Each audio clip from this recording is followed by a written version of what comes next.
What's up YouTube, Rudy here, and welcome to Let's Play Stellaris, Anarchy in the USK. In the previous episode, the Rixie United Systems declared war on the United Jilo conglomerate of Zarkon.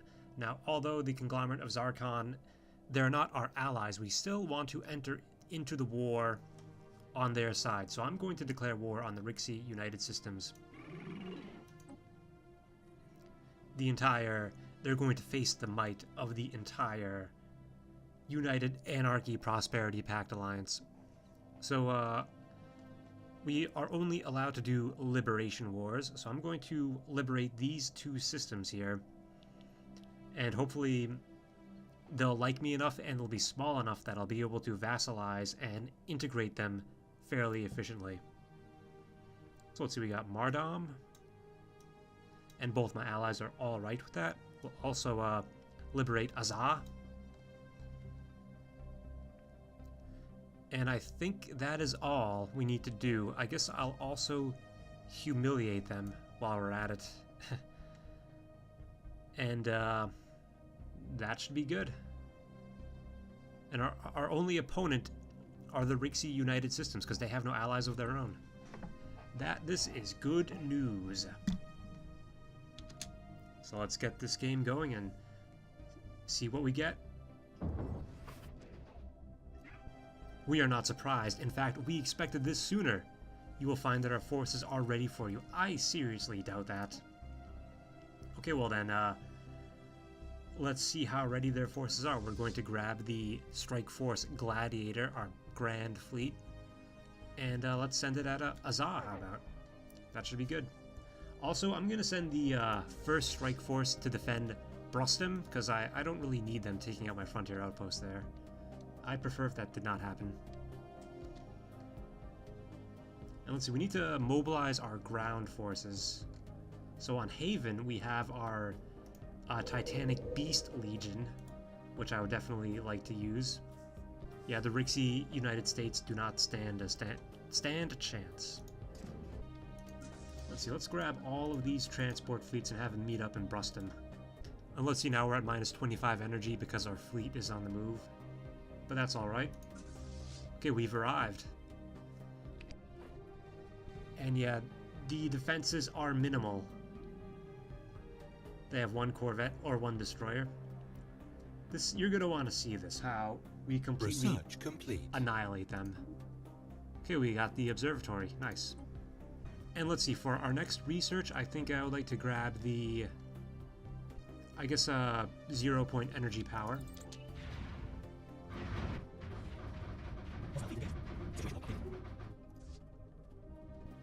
Oh, so they have wormhole stations too. Complete. So I think I can group up my transport fleet now for convenience. I mean, what do they have? They have a 1,000 power fleet engaged.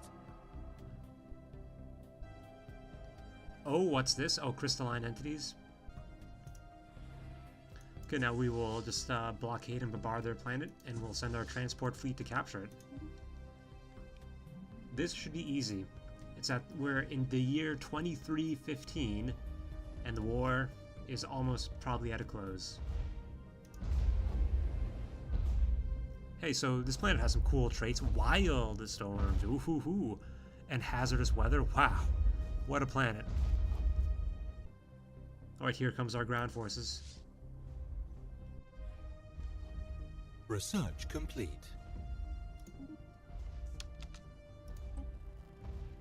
I think I'd like to grab terrestrial sculpting next. So I can do some terraforming. I've never really done any terraforming before. I don't know if this is the time to start. Yeah. Oh, what's this?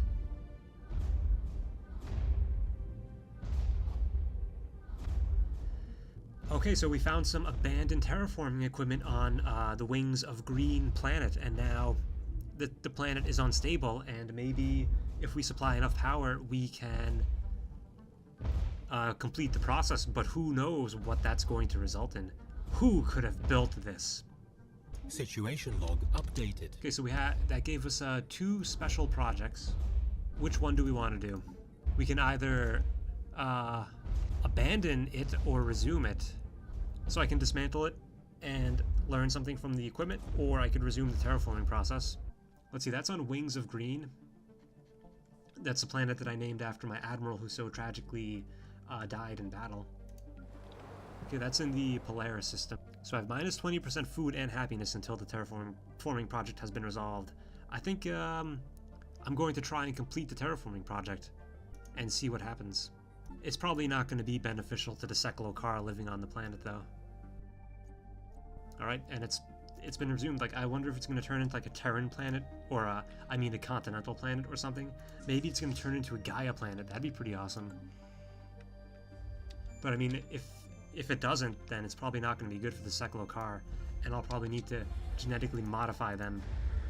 Okay, let's take a look at this ground combat. Yeah, we're completely overwhelming them. Enemy planet secured. Easily done. Like, that was so easy. Do I even want to give out any medals or promotions for that? Oh, and there's my allied fleet. So where is Strike Force Gladiator going to now? What are they doing? Why did they just automatically break off?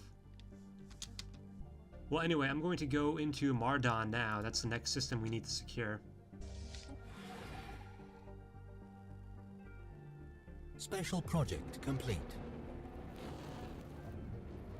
Oh my god! The aborted terraforming process on Wings of Green has been completed with horrific results. Whatever alien life forms designed the terraforming equipment, their physiology is radically different from ours. Has been modified to support ammonia-based life. Oh my god, this is a disaster. All the colonists have died. Oh my god.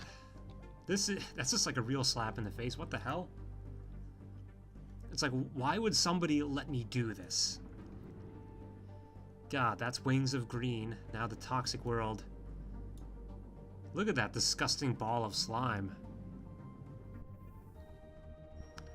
Well, let that be a lesson to you kids. If you find strange terraforming equipment, dismantle it. But we can build a research station. We all know how much I would like more engineering research. I mean, it's a tragedy, but at the same time I have a hard time feeling sad, because, you know, they're just computer people. But no, it's a tragedy. Oh, so they're going to try and retake the planet with their meager ground forces? There's no way they would succeed, and they're retreating. Okay, one thing I would actually like to do, I think now is a good time. I'd like to put these 3 systems into sectors, because I'm way over the limit. I'm above the limit by 3. And if I put these 3 systems into sectors, that would be great. And they're all very well developed. There's really no need for me to babysit them anymore. So I'm going to create this new sector.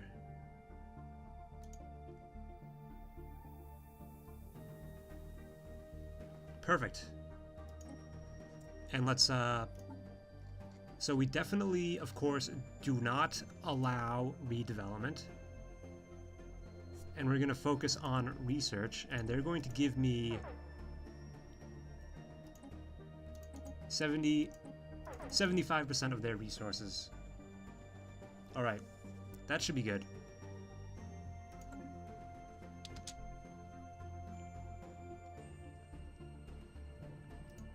So our fleet should be, oh man, this is a pretty well secured system, but I don't think it's going to be good enough.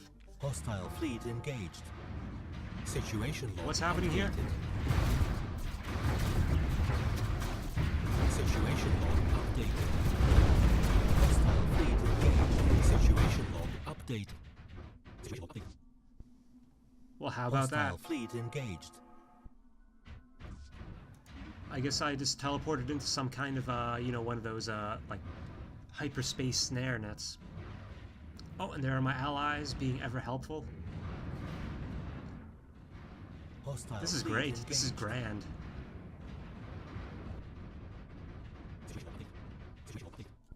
Okay, well, the war should be over fairly soon.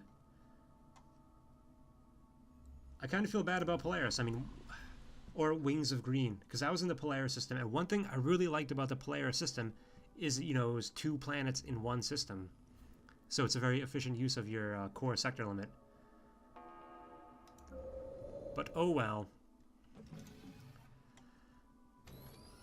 So I have some development. So what can I do on Haven? more buildings to upgrade.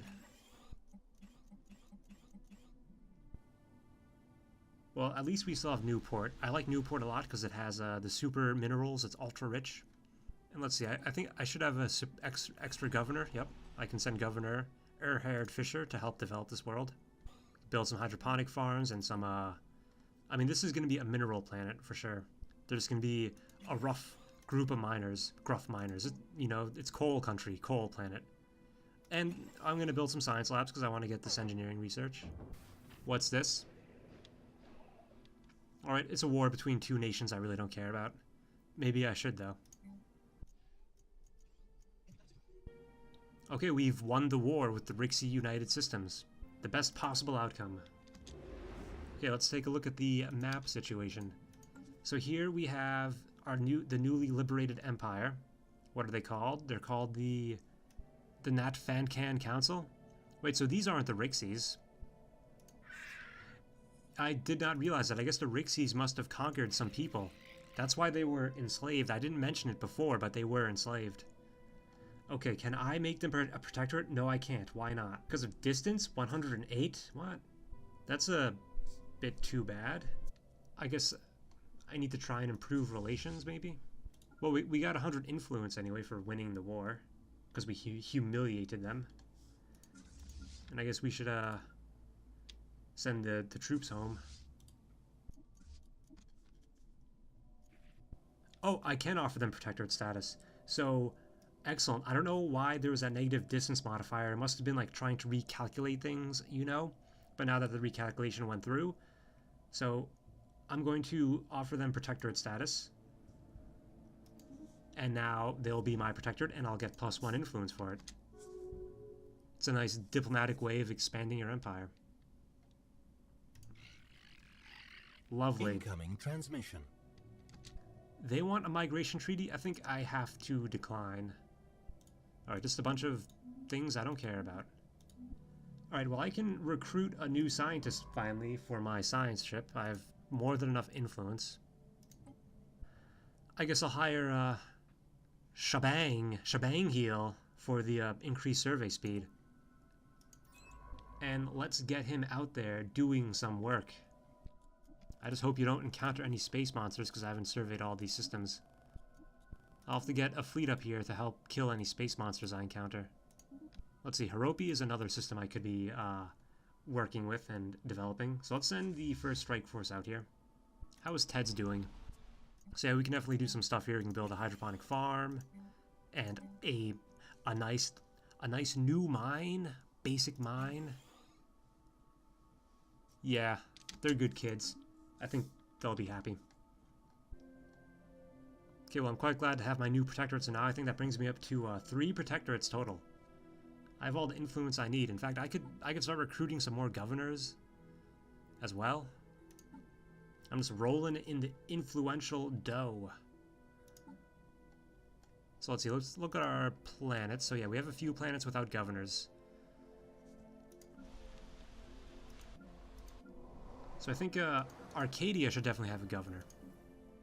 They're big, and they can really benefit from the boosted happiness. Okay, yeah, Arcadia, yeah, we should do this guy, Governor Darren Sharp. Because we're going to be building cruisers at Arcadia, so all the ships will build faster and be cheaper. Alright, perfect. I'm very pleased with that. Let's upgrade this farm. Let's see, Haven already has a governor. Ilix Secundus. I mean, yeah, they're still developing, so I can recruit a governor for, so it's cheaper to build more buildings. Like this guy right here, building cost is -20%. So yeah, I'll recruit him. And I wonder if there are any interesting scientists that I could recruit. We have a particle expertise scientist. Yeah, don't need one. Already got one. Adaptable. Okay, I think we are good. I guess I could recruit a governor for one of my sectors. Let's see, I can recruit 3 more leaders. So the new Jilosia sector is quite large, so I should recruit a leader for them.